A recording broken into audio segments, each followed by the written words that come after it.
Hello, everyone, and welcome to DCM Doritos Connections and Mountain Dew, your favorite local video game talk show. I am your host, Howard Miller. I'm your co-host, David Scrivani. And we're back in audio form because we have, again, a 2-for-1 deal. Yeah, on, Blue Light Special. Yeah, Blue Light Special on the important announcements. So, PlayStation, we actually mentioned this rumor multiple times on our show, and I only figured...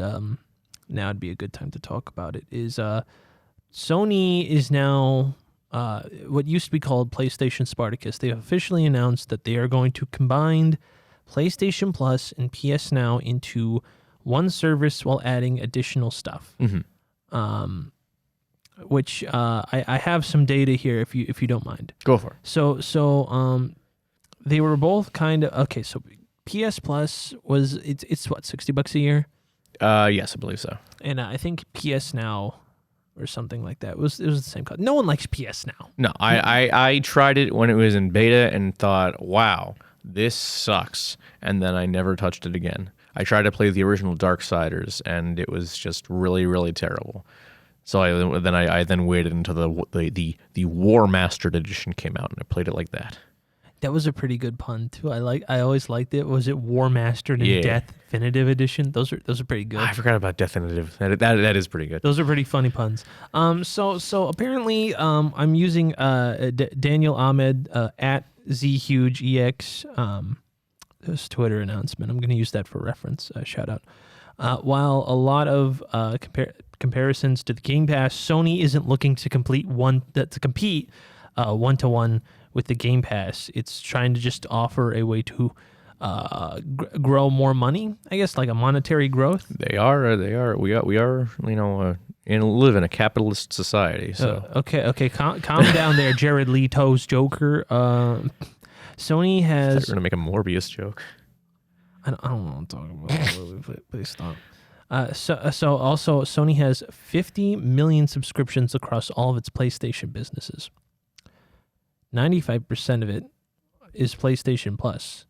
Less than 5% of it is on PlayStation Now. So no one likes PlayStation Now.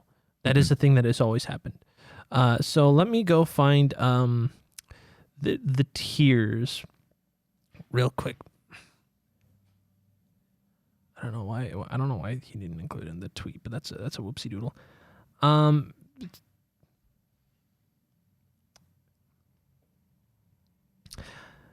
Okie dokie. All right, so essentially it's in 1, 2, 3, 4 tiers? Oh, was there 4? I thought there was only 3. Okay, there was 3. Okay, so 3 tiers. So first it's PlayStation Plus Essential. That'll be... It's just the same thing PlayStation Plus is right now, I believe. It's PlayStation Plus, but you actually lose demos. I didn't even know demos were included on PlayStation Plus as is. Yeah, so apparently... nothing changes for me. Yes. So there's no existing changes for PlayStation Plus. So PlayStation Plus Extra is it costs $5 more monthly, and yearly it's going to cost you $40 more. And you get a catalog of 400 asterisks of the most enjoyable PlayStation 4 and 5 games, including blockbusters hit from their studio and third-party partners, right? So first of all, you get access to 400 PS4, PS5 games. Now, we have to put the little caveat there is we have no idea what these are. No. These could all be stinkers for all we know. I doubt that's the case, but... Well, you'd hope. You'd hope. I do recall them saying that first-party exclusives will not be available on launch through the service. Oh, okay. So like something like Marvel's Spider-Man 2, when that comes out, you will not be able to. That won't be. Which I guess that can be our first issue. Is they said that'll interfere with their sales. Again, using the Game Pass, because this is obviously this is literally not true. Yeah. In any way, like Microsoft. Even indie games on the Game Pass get huge boosts in sales from being on the Game Pass. So actually, there is no monetary loss, right? And I mainly think that the reason they're not doing that is because they really like their idea of $70 games, and they don't want to have any loophole for you to not pay $70. I think that's more of what's at stake than actually putting the first party games up there. Probably. I don't know what to say about that because I don't like the $70 price point. I don't think anyone does, but I don't know how to like get Sony to just kind of roll back to $60 because well, there is one, and it's the option that sucks, and it's that we actively get reviewers to dogpile on every single review. This shouldn't be $70, and I don't know, vote with your wallet and wait for it to be 60. Yeah, but I would like to. I would be curious to see numbers. For I don't know if you were aware of this. We certainly never talked about it on the show, but the newest Horizon game, Horizon Forbidden West, PlayStation exclusives, obviously. So the PS5 version was indeed $70, but there was a loophole. You could buy the PlayStation 4 version for $60, then get the free upgrade to the PS5 version. So you would still be able to get the PS5 version for $60. I would be interested to see the numbers of how many people did that versus how many people spent the $70 on the PlayStation 5 version. Yeah, that's so weird and arbitrary. I don't get it. And like, I feel like the service would be a lot. Okay, so here's another idea that was popping into my head, right? They're not going to be able to keep all 400 of these games on the pass. So they're going to have to rotate games. But like, it's going to probably suck if like they don't put newer games fast enough on it. Right? Cuz like let's say Spider-Man, they refused to put Spider-Man 2 on there for about a year, right? What are they going to like? It's like, well, it sucks to suck. Here's I don't know, Street Fighter 5. It's like, okay. Like, cool. I played this 6 years ago. Like I couldn't. It seems like such a weird thing. Like because okay, when the Game Pass came out, its original roster, not really that good. Not really that good. But the thing that they did do is they put as many first party games as they could, right? And that's when they didn't have that idea at first to keep adding in first party games. That was the idea that came in later, like same day release, and apparently it's working pretty good. Like it works pretty well, and it works pretty good. And I think it's really weird that. Also, I want to see how fast they update things, like update the roster. Because, again, Game Pass also had that issue in the first couple months. There wasn't enough. In Game Pass, they update their roster once a month? Or Oh, now it's like every week. Every week? Okay. There's at least bare minimum one new game every week. And they only lose about 8 a month. Okay, that's not bad. 8 a month. So some days they'll just drop, 5 games. Some weeks they'll only drop, 2. But it's consistent. But it's they're constantly updating it. So the question is, how often is Sony going to update it? And if they're doing 400 on launch, I have this weird innate feeling that it's going to be like a while once it starts for them to update anything, right? Now, but for the additional $40, if the catalog's good, I'd say that's a pretty decent deal. I would say so too, especially because it's PlayStation 4 and 5, right? Yeah. I mean, granted, the PlayStation 5 doesn't really have that many games so far. So like maybe like 5. I don't know. I will be interested to see what will be on there for the PlayStation 5. Yeah, because like if they're adamant about not having first party exclusives on there on launch, I'd be interested to see like, are they gonna have something like Deathloop or another PlayStation 5 exclusive, Ratchet and Clank? Yeah, like AAA, stuff like that. Are they gonna have those on launch, or is it still too close to those games being released to have them on there for quote unquote free? Yeah. So that's that part. Then we have this is the one that I actually dislike 100%. Okay. PlayStation Plus Premium. You for an extra $8 on the base price for monthly, and for yearly, another $60. You get access to PS3 games, PS2 games, PS1 games, and PSP games. Now, I really need to know this. And if this is the case, then I'm going to incredibly dislike it. I think this is a good PlayStation Plus, with the caveat of everything that's on the service better be available to buy individually. Okay? I don't care that you have 400 games. If it's locked behind a digital like paywall, I don't want to deal with that. Yeah, no, that would be pretty shitty. Like, okay, so PlayStation 1, 2, I'd like the touch of the PSP. That's a very good touch. I can finally play Sonic Rivals. Whoa! Oh wait, and that's the only PSP game I know. Like, I don't understand, right? Nintendo does this too. I don't know why you have to lock these games behind a paywall. Because I don't want to pay $60 for your online service that gives me Nintendo 64 games, SNES games, NES. I would like to buy them. So that way, if you decide on your service of, we don't have the copyright to have, trying to think of Banjo-Kazooie. We can't keep Banjo-Kazooie anymore on this. And you paid $60 for it. And that's the only Nintendo 64 game I'm playing. They can take it out.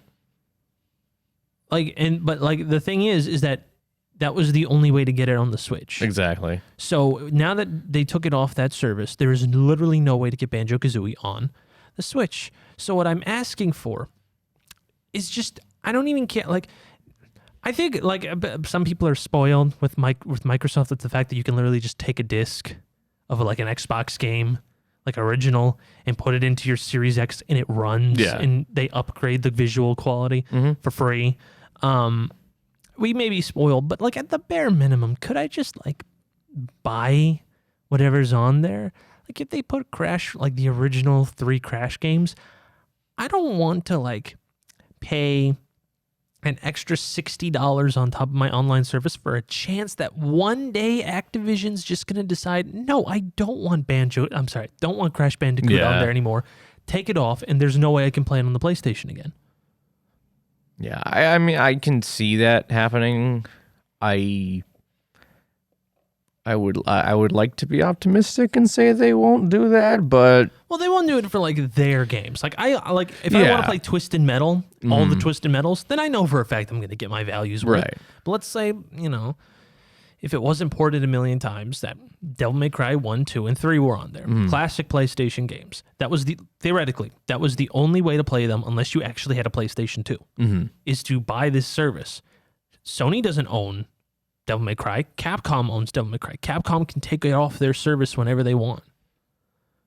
What's that? You want Silent Hill? Konami can take that off anytime they want. I'm actually very interested to see what they do with Silent Hill, considering that Silent Hill hasn't been touched as a franchise in God knows how long. Yeah, and the only way to play Silent Hill 2 is to play the crappy HD exactly. remake on the Series X. I'm definitely excited for the chance to play those games. See, the library I am excited about, but just the idea of that at any point, like, think of all like the classic PlayStation 2 franchises. Yeah.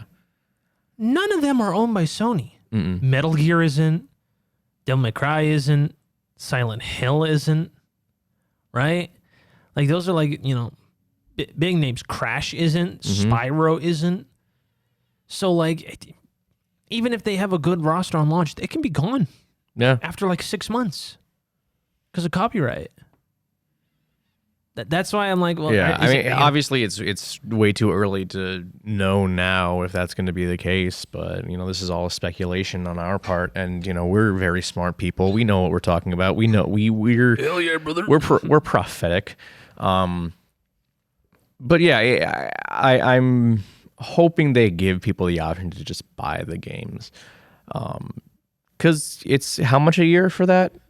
$120. $120 is kind of it might not seem like all that much, but to a lot of people it does, and people might not want to commit to that price point every year. Maybe we're poor college graduates. We don't have that kind of money. We're too busy buying other useless crap. Yeah. Like limited game run bundles. Exactly. Yeah. Also, you want to know what's also really weird? No PS Vita mentioned. I didn't realize that. That one also strikes me Because like as people like the PS Vita significantly more than they do the PSP. Yeah, which is really funny because PSP had like the tighter library, like I guess in retrospect, because a lot of Japanese players basically fed the Vita. Sony gave up on it within 2 years. Yeah. Listen, I could watch Godzilla Final Wars on my PSP. That's all I need. I can't do that on the Vita. Vita isn't able to do anything. Yeah. So that's also weird. Also, this is the one everyone's clowning on. PS3 games will be available only through cloud streaming. Yeah, which I believe they said they can't figure out how to make it work or something. Brother in Christ, you made the console. I was bringing that up. Yeah, I saw that meme on Twitter the other day, and it's like, yeah, look, seriously though, like they did. Like, how are they having trouble figuring out how to make those games work? Also, like a lot of PS3 games, this is a little spoiler for you guys, were also released on the Xbox, right?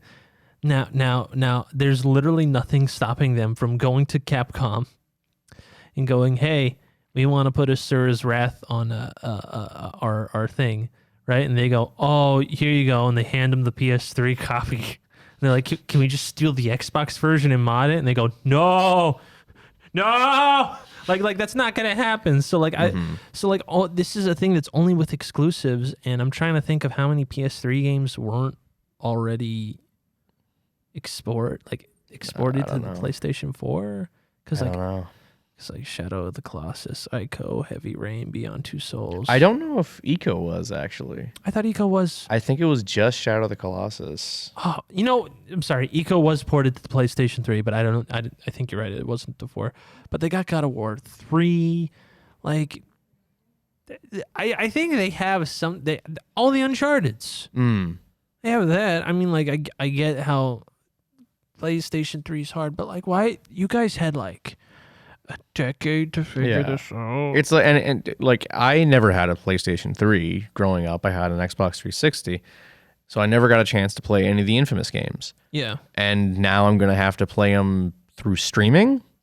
Yeah, like I don't want to do that. Yeah, I'm gonna have a hot take. Everyone's like cloud streaming is the way of the future, and I've tried a few of them. The best one, of course, being the Game Pass. That one worked pretty well. But the issue is streaming video games, guys. It's dumb. Yeah, it's really dumb and useless. Because not to mention that if someone farts on the server too hard, you're not going to be able to play a video game ever. Right? If we go through that, I think streaming's a terrible idea. But like the amount of server power you need to have like.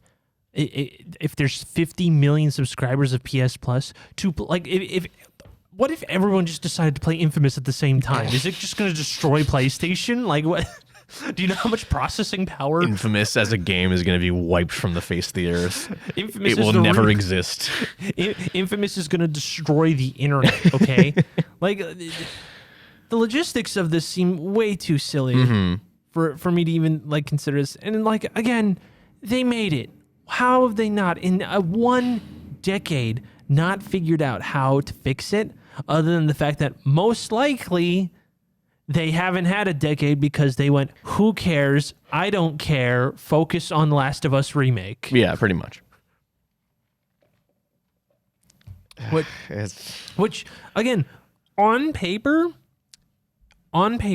if we could just buy these games, honestly, I think this is like a really cool idea. I agree. I still think locking backwards compatibility behind a paywall is very silly. And well, there's the thing, because we mentioned this on the show a while ago when this was still just a rumor. There were a couple games, PlayStation 3 games, that had suddenly shown up on the PlayStation Store that had prices on them. They were quickly taken down, and I don't even think at the time you could buy them if you wanted to. But the fact that they had prices, that gives me a little bit of hope. That they're going to go that route. But like, doesn't the PS3 games on PS Now also show up on the PlayStation Store and you can't buy them? It just gives you an ad to buy PS Now. It does, but I think when those games showed up very briefly, they had their own individual prices. Okay. I think at the time it did take you to PS Now, but the fact that it had like a $6 price point or something, that might be something. Okay, so okay. If we use the tiering scale, right? Mm-hmm. I would say that if you can buy the games individually, and if they regularly update it, this is like an A tier idea. But if they don't update it regularly, right? They keep backwards compatibility locked forever behind a paywall.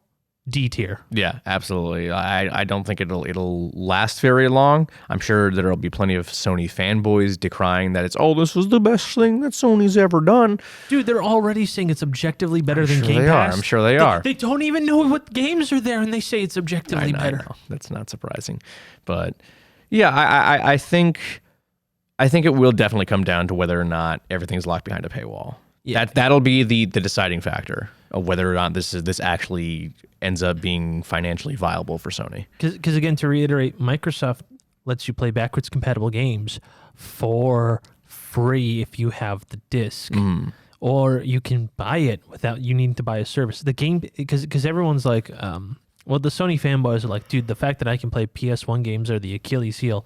It's like, okay, but can you play them without the service? Because there are a few Xbox originals on the Game Pass. There's also like about 30 other ones that you could just buy without you needing the Game Pass. Like it's not a crux. You don't even need gold to buy these games anymore. So like, I don't know. I feel like that's a weak argument there. Yeah, I mean, again, we're just speculating at this point. So other than the official words that Sony gave us, we can just speculate. I think does it launch next month too? I thought I saw something about April. It'll end by the first half of 2022. Okay, maybe April. Maybe end of April. Maybe. Let me just do a fat double check real quick. But yeah. Well, it's the first thing I see. The first thing I see on the first official reply for this announcement is a Will Smith slapping Chris Rock meme with this new service slapping the Game Pass. Wow, so haha funny. I'm laughing so hard. Ha ha ha ha ha ha ha. Also. Also, it is pretty funny. Is directly underneath it is cool, but my cat's better. All right, I'll accept that one. Can I see the cat? Yeah. Sure. It's pretty cute. That's a good cat. Yeah. I rated 11 out of 10. Okay, so they're gonna start doing this in June. Okay. It's gonna start doing it behind June, and also, okay. I forgot to mention, because demos weren't a part of it. I think in the second tier you can play limited time demos of the first party games instead. Oh, okay. So again, to reiterate, my tinfoil hat theory is I think they're doubling down on the $70 price tag to the point where they're gonna lock demos for these $70 games behind a paywall and not the game. I mean, honestly, for me, the only exclusives I really care about are Spider-Man and God of War. And I'm sure, and I have no doubt in my mind that those games will be fantastic. So, like, part of me is okay with dropping the $70 on them. But, like, anything else, I'm like, I don't care. I'm not going to buy them anyways. It's not my problem. Yeah, because oh my god, because every single time I look at a PlayStation exclusive, I go, dude, like Deathloop or Ghostwire Tokyo, I'm like, oh my god, dude, that game looks sick. And then I just look and I see a little asterisk, LOL, Microsoft owns this now. It'll be on the Xbox in a year, and I go, oh, isn't that wonderful? Just like the PS4, every time I went to go buy a PS4 exclusive, it just got ported to Xbox in a year. So I mean, so I'm in the same camp, other than like. checking out God of War and Spider-Man, I'm pretty much all set. They don't really. Unless something else comes along that like blows things out of the water, which I doubt. Yeah, I highly doubt with how sanitized basically most of their games are at this point. Mm-hmm. Like, but what about that Last of Us remake? Yeah, or whatever else they're making, like the Twisted Metal to go with the TV show, and are they doing another Uncharted collection or something? Well, they just had the Legacy of Thieves or whatever, which was just A Thief's End and Lost Legacy together. That was the expansion in 4, right? Yeah. Yeah. Okay. But other than that, I don't think there's anything happening with that officially yet, at least. There's the lion. Oh. But yeah, so that's our thoughts on PlayStation. It's either going to be extremely mid or pretty decent. Yeah.